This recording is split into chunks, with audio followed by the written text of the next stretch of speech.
Today's episode of Pool Magazine Podcast is sponsored by Furrion.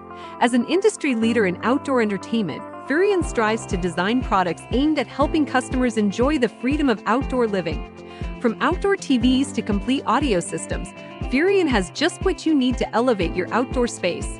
Explore, discover, travel, and live your adventure with Furrion. Ready to take your outdoor living space to the next level? Visit us today at Furrion.com.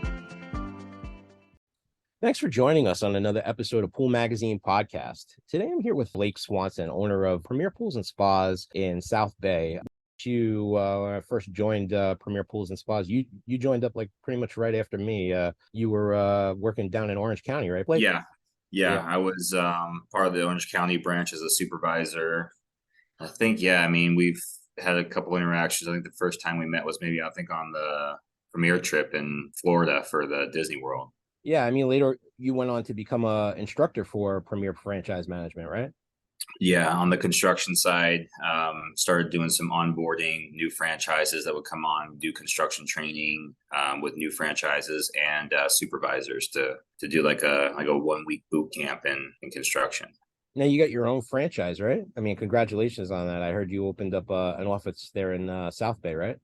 Correct. Yeah. So I teamed up with Reed Hardsock in Orange County, and we opened up a South Bay franchise to kind of help get a little bit more local presence in that area. Oh, that's terrific. I saw you last year at the Western Pool and Spa show at a Water Shapes event. You were hanging out with Kevin and Dave and Bill and all those guys, right? Yep. Yeah. Have the higher education programs been instrumental in helping your personal growth as a builder? Absolutely. Yeah. When I first got into the business, and one of the people that I, looked up to would always kind of say, you surround yourself with people who are high in the industry or have a lot of knowledge in the industry. And you find it more often than not that those types of people are more willing to help than to protect their secrets. Well, how have the things that you learned help you progress in your career? Yeah, just talking to guys like Dave Penn and, and a lot of the other franchise owners and Premier around the nation, and just kind of learning, bouncing things off with, hydraulics and infinity edges, and just kind of understanding the arteries and kind of skeleton of pools and how you can build a pool 100 different ways.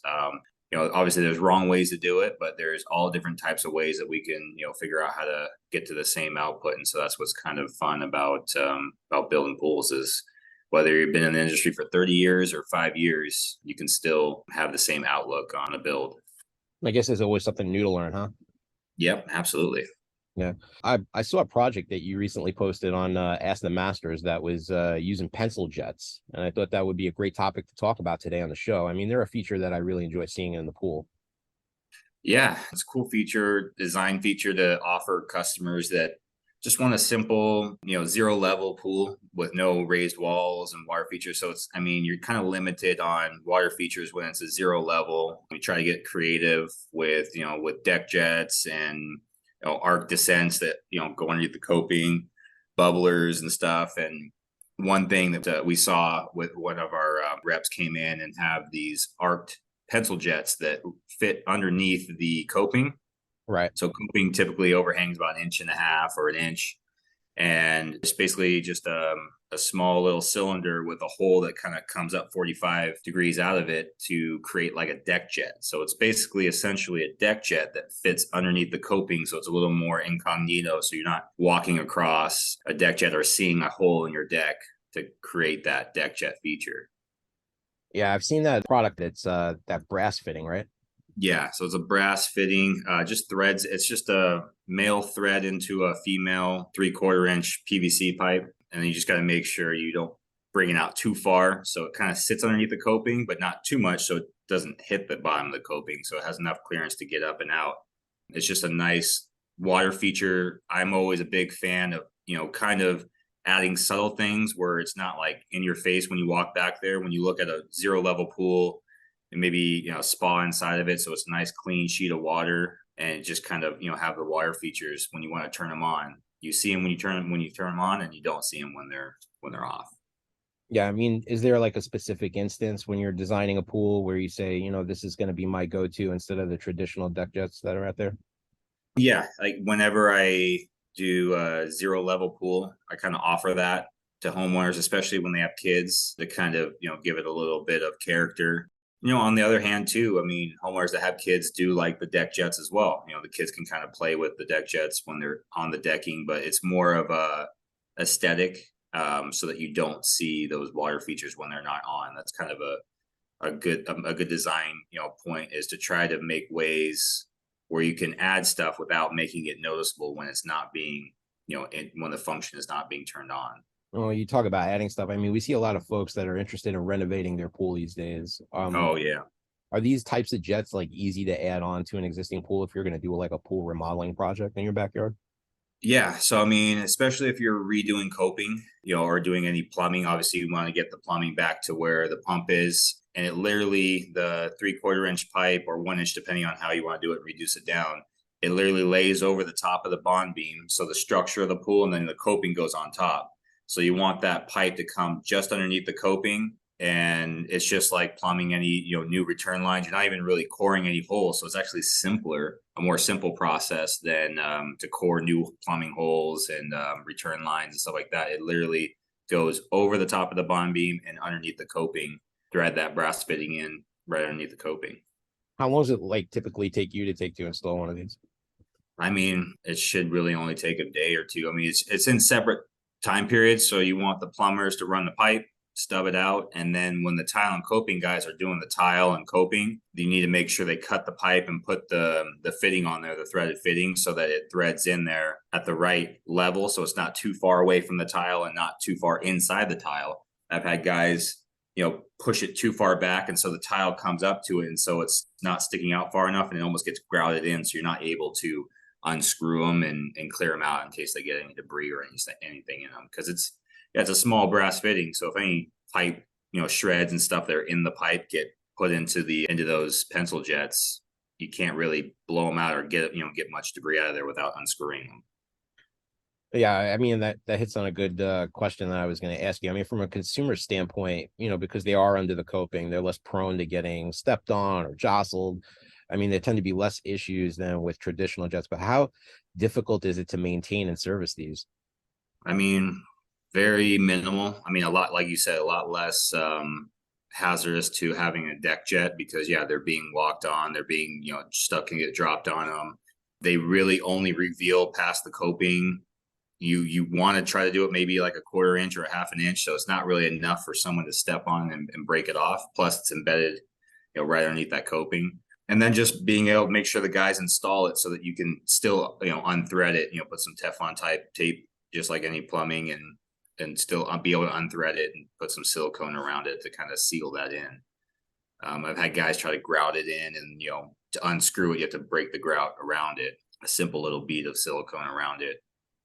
You can unscrew it and then put it back in case any debris goes in there. And then you can go a step further as far as plumbing's sake and put energy filters after the pump before they go over to the water features. So anything that you're worried about getting debris in any water features, it's always good to have like an energy filter, which is basically a small little cartridge filter that goes on the line that picks up any debris before it goes out to any water feature. That's a good idea. I mean, I know these jets can be adjusted to like change the trajectory of the arc of the stream, but you can also adjust the flow rate. Isn't that right?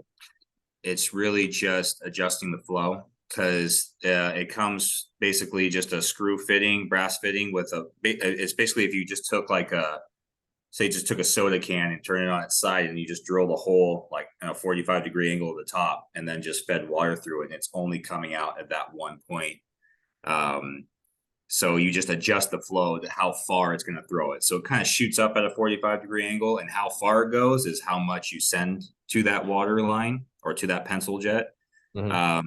You always want to put ball valves on each one. So if you have one return line coming out of the pump and you have 3, arc pencil jets, you kind of want to put in the planter or right after the pump, 3 separate lines with ball valves, so you can adjust the flow for each one and then dial them all in. And it's kind of one of those set it and forget it, unless the homeowners want to dial up the pump and shoot it, up against the house.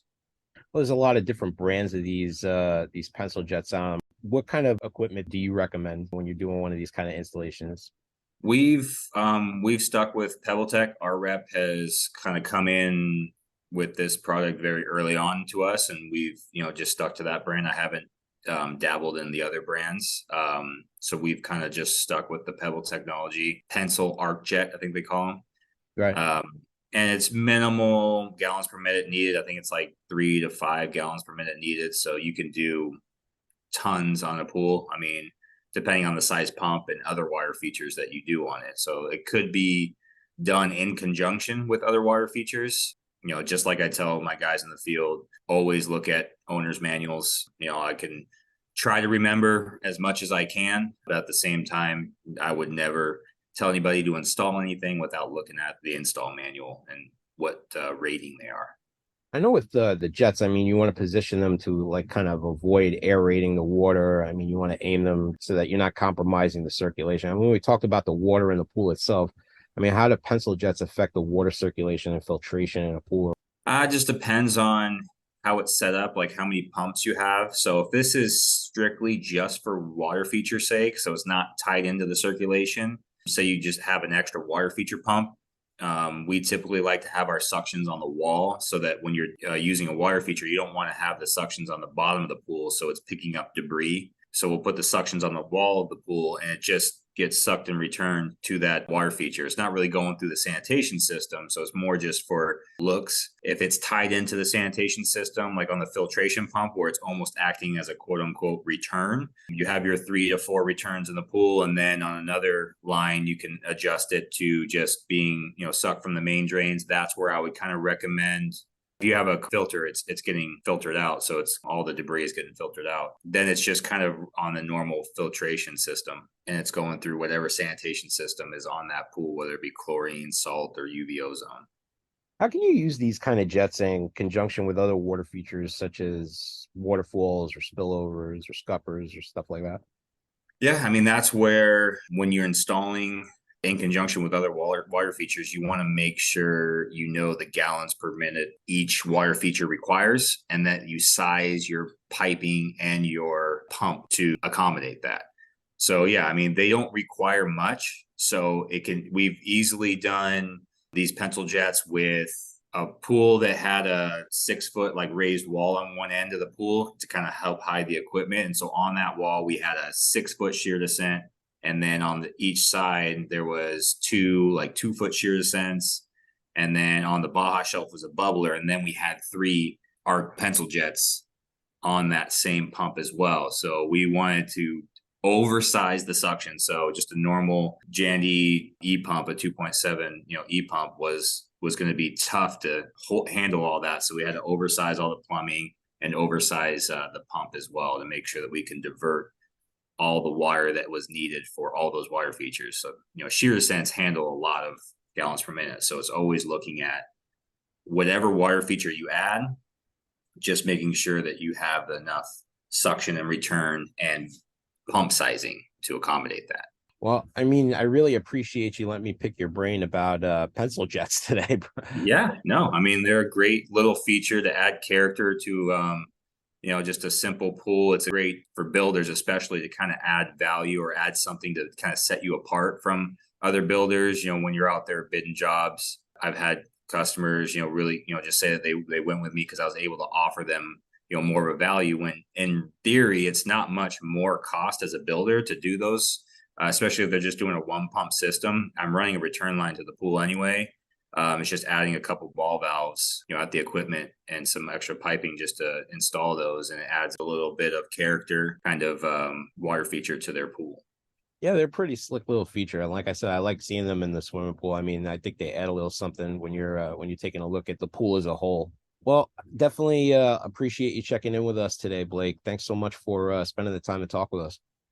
Absolutely. No, I appreciate it anytime, Joe. And yeah, look forward to seeing you next at the next show. Today's episode of Pool Magazine Podcast is sponsored by Furrion. As an industry leader in outdoor entertainment, Furrion strives to design products aimed at helping customers enjoy the freedom of outdoor living. From outdoor TVs to complete audio systems, Furrion has just what you need to elevate your outdoor space. Explore, discover, travel, and live your adventure with Furrion. Ready to take your outdoor living space to the next level? Visit us today at Furrion.com.